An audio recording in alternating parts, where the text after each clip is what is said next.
मैं शंभू कुमार सिंह और आप देख रहे हैं नेशनल दस्तक। आज सबसे ज्यादा सोशल मीडिया पर मायावती के बयान को लेकर बातचीत हो रही है।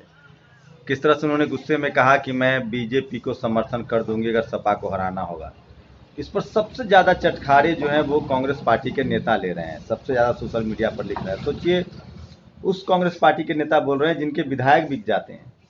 आप वोट दीजिए कांग्रेस को और सरकार बन जाती है बीजेपी को, और एक दो राज्यों में नहीं, आधा दर्जन राज्यों में इस तरह के हालात हुए हैं कि आप वोट देते हैं कांग्रेस को और सरकार बनती है बीजेपी को। जितने भी कांग्रेस में सवर्ण हो, गैर सवर्ण हो, वो सब के सब बीजेपी में चले जाते हैं। तो उनको तो कोई नैतिक अधिकार ही नहीं है इस पर बात करने की।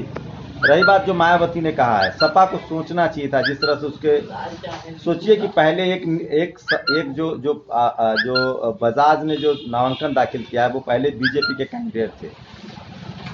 बाद में सपा ने उनका समर्थन करना शुरू कर दिया। सपा के समर्थन के बाद जब बात नहीं बन रही थी तो उन्होंने बीएसपी के 5 से 6 विधायक तोड़ ली। तो आप कल्पना कर सकते हैं कि राजनीतिक उद्देश्य में राजनीति करने का ये जो तरीका अखिलेश यादव सबसे ज़्यादा बैकफुट पर है और उनको नुकसान हो रहा है। मायावती को आप दोष नहीं दे सकते हैं, इसलिए क्योंकि पहले आपने इनिशिएट किया है। वो कांग्रेस से भी इसलिए खफा रहती है कि कांग्रेस पहले लगातार उनकी पार्टी को तोड़ दी थी। राजस्थान में भी उनकी पार्टी को तोड़ा।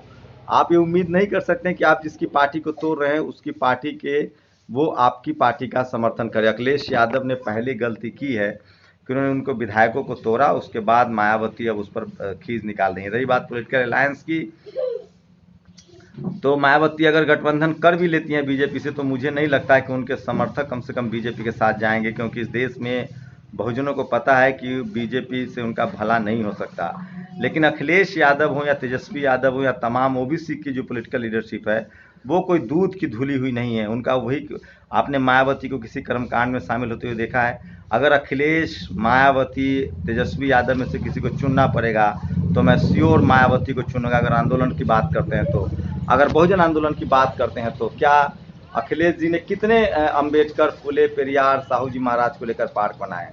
तेजस्वी यादव ने कितने बनाए हैं? लालू यादव जी ने कितने बनाए? मैं फिर कह रहा हूँ, लालू यादव जी का अलग कंट्रीब्यूशन है, वो बहुजन नेता है। लेकिन प्लीज़ मायावती के काम को अगर आप देखेंगे, आप उनकी राजनीति से सहमत हो सकते हैं, असहमत हो सकते हैं, लेकिन मायावती ने एक मुख्यमंत्री के तौर पे सिर्फ 5 साल मिला था उनको पूर्ण बहुमत, जो कि मुलायम सिंह यादव को 2 बार मिला, अखिलेश यादव को भी 1 बार मिला, लालू प्रसाद यादव को 3 बार मिला। उन्होंने जो सांस्कृतिक बदलाव के, मैं ये सिर्फ वीडियो राजनीति रूप से नहीं बना रहा हूँ, मैं सांस्कृतिक बदलाव की बात कर रहा हूँ। मैं देखिए एक घर में बैठा हूँ जिसमें ये देखिए किस तरह से लोग जो है वहाँ फूले, पेरियार, अम्बेडकर की मूर्तियाँ लगाती हैं। ये देखिए, ये तस्वीरें मैं आपको दिखा रहा हूँ। मैं एक ओबीसी फैमिली में बैठा हुआ हूँ और जो सामाजिक बदलाव को आप महसूस कीजिए, और ये लोग किसी भी कीमत पर बीजेपी को वोट नहीं देंगे। तो इस सामाजिक बदलाव के लिए सवाल पूछना पड़ेगा कि अगर मायावती से ज़्यादा काम मुलायम सिंह, अखिलेश यादव या लालू प्रसाद यादव ने किया है तो मैं आपकी बात मानने के लिए तैयार हूँ। एक सामाजिक बदलाव के नज़रिए से देखेंगे तो मायावती इन पर भारी पड़ती है, चाहे वो अम्बेडकर पार्क हो, नोएडा का पार्क हो, सावित्रीबाई फुले कॉलेज हो, चाहे बुद्ध के नाम से जिला बनाना हो। रही बात आरएसएस बीजेपी से विरोध की बात, तो वो हम सब जानते हैं कि जितने इस देश के एससी, एसटी, ओबीसी माइनॉरिटी के लोग हैं उनका हकूक छीना जा रहा है। और अखिलेश यादव बीजेपी से लड़ रहे हैं, तेजस्वी यादव बीजेपी से लड़ रहे हैं, ये बात सच्चाई है। मायावती सत्ता में नहीं है, उनकी अपनी राजनीतिक मजबूरी हो सकती है, लेकिन सिर्फ ये कहना कि वो बीजेपी की एजेंट हैं, बीजेपी के साथ मिल गई हैं, ये ठीक नहीं है। अलायंस की मुलायम सिंह यादव को भी माननीय कांसी राम ने बहुत मदद की है। तो मैं फिर कह रहा हूँ, मायावती के सामाजिक आंदोलन पर आप शक नहीं कर सकते हैं। राजनीति के कई तरीके होते हैं करने के, कई तरीकों से राजनीति की जाती है। लेकिन मैं फिर कह रहा हूँ कि अगर सपा, अगर बीएसपी के विधायकों को तोड़ना आप लोग को सही लगता है, आपको लगता है कि वो बहुजन आंदोलन के प्रतीक हैं, तो फिर मुझे आप पर कुछ नहीं कहना है। मुझे अगर तेजस्वी यादव, अखिलेश यादव और मायावती में चुनना होगा तो मैं बिल्कुल मायावती चुनूंगा, क्योंकि उनका 5 साल का कार्यकाल देखिए।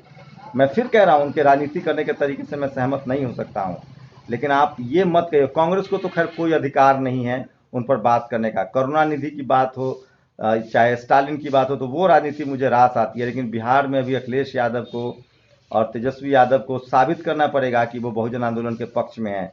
अब तक इन्होंने ऐसा कुछ काम से तो साबित नहीं किया है, अब तक तो बोलते भी नहीं रहे। मायावती को आप कभी भी किसी कर्मकांड में जाते हुए नहीं देख सकते हैं, कभी भी वो किसी धर्म को लेकर बहुत सचेत रहती हैं, किसी धर्म के पूजा पाठ में वो शामिल नहीं होती हैं।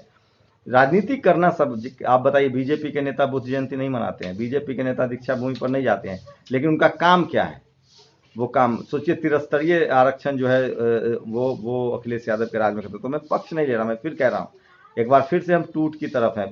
जिस तरह से वाजपेयी ने कहा था कि मैं मायावती और मुलायम सिंह यादव दोनों को दो जूते में कील की तरह समझता हूँ, उनको दो भागों में फेंक दूंगा। एक बार फिर से बीजेपी फिलहाल ये करने में कामयाब हुई है और सपा बसपा की दूरी जो है वो और खाई गहरी हुई है और चौड़ी हुई है। लेकिन मैं फिर कह रहा हूँ कि SC ST OBC माइनॉरिटी के मतदाताओं को समझना पड़ेगा, और जहाँ भी बहुजन पार्टियाँ मजबूत हैं, जैसे अभी बिहार में चुनाव हो रहा है, वहाँ RJD मजबूत है, लोग RJD को वोट कर रहे हैं। जब यूपी में चुनाव होगा तो वहाँ जो बहुजन पार्टियाँ मजबूत है उसको वोट कीजिए।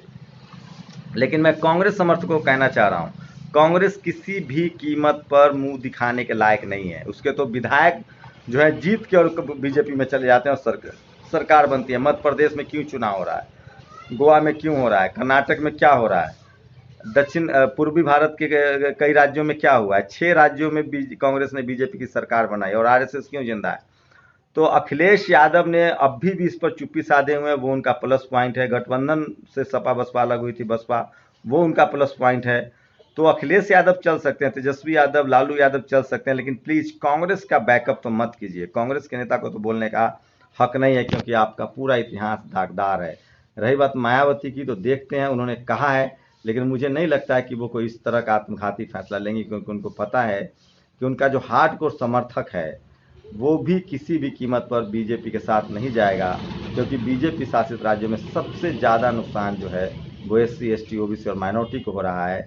अखिलेश यादव, तेजस्वी यादव ने जिस दिन वैचारिक आंदोलन शुरू कर दिया, OBC के लोगों ने जिस दिन वैचारिक आंदोलन शुरू कर दिया, उस दिन उनको किसी दल की जरूरत नहीं पड़ेगी। फिलहाल इंतजार कीजिए कि OBC में कोई मायावती जितना भी वैचारिक आंदोलन वाला नेता निकले, जो फूले पेरियार, अम्बेडकर, साहू जी की मूर्तियाँ बनाए।